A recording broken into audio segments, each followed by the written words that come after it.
இலக்கை நோக்கி டுவர்ட் த கோல் இந்த நிகழ்ச்சிக்கு உங்களை அன்புடன் வரவேற்கிறோம். Praise the Lord. ஆண்டவராகிய இயேசுவின் இனிய நாமத்தில் உங்கள் எல்லாருக்கும் அன்பின் வாழ்த்துக்கள். 18ஆம் சங்கீதம் 19ஆம் வசனம்.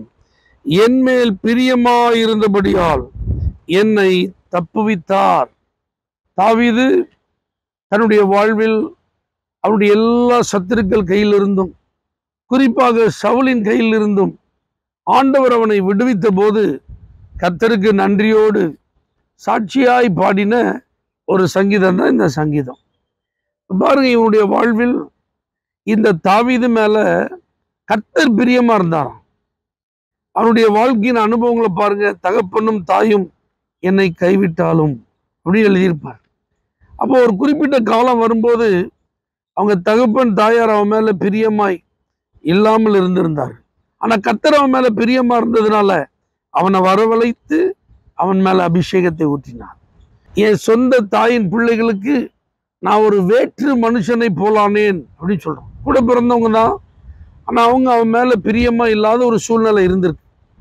ஆனாலும் கர்த்தர் பாருங்க, அவனுடைய சகோதரர்களுக்கு நடுவில் ஆண்டவர் அவனை கனம் பண்ணினார்.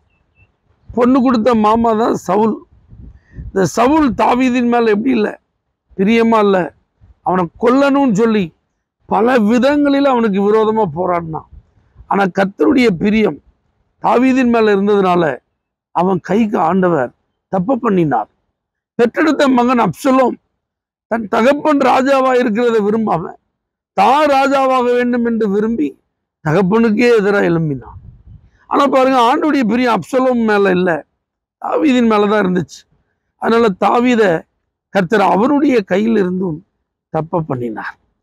இஸ்ரவேலின் ராஜாவாக இந்த தாவீது ஆட்சி செய்ய அவன் தன்னுடைய ஆரம்ப காலத்திலிருந்து கடைசி வரைக்கும் எதிராக எத்தனையோ சத்துருக்கள் எழும்பி அவனுக்கு விரோதமாய் படையெடுத்த போதெல்லாம் கர்த்தர் தாவீதின் மேலதான் விருப்பமா இருந்ததுனால ஒரு எதிரிகள் கையில கூட அவனை ஒப்பு கொடுக்காம, ஒரு யுத்தத்துல கூட அவனை தோல்வியடைய விடாம கர்த்தர் அவனை தப்ப பண்ணினார். தெய்வ பிள்ளைகள், இதுக்கெல்லாம் என்ன காரணம்? நான் ஒரே ஒரு வார்த்தை சொல்ல பாருங்க. ஆண்டவர் என் மேல பிரியமா இருந்தபடினார். கர்த்தருடைய இருதயத்திற்கு ஏற்றவன் என்று தேவனிடத்திலிருந்தே அவன் சாட்சி பெற்ற ஒரு வாழ்க்கை அவனுக்கு இருந்ததுனால கர்த்தர் அவனை எல்லா தீங்கில் இருந்தும் காப்பாற்றினார்.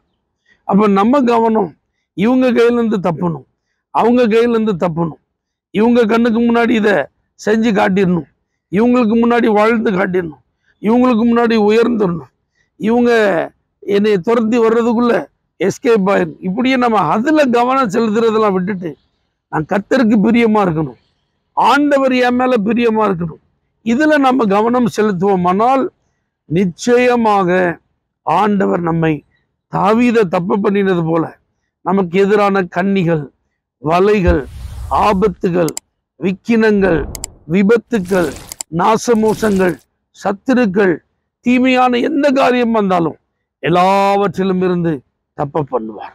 அப்ப கர்த்தருக்கு பிரியமாய் நடப்பதற்கு என்ன செய்யணும்?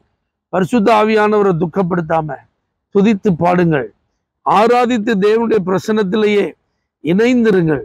நிச்சயமா கர்த்தர் உங்க மேல பிரியமா இருந்து தாவீதை போல உங்களையும் ஆண்டவர் தப்ப பண்ணுவார்.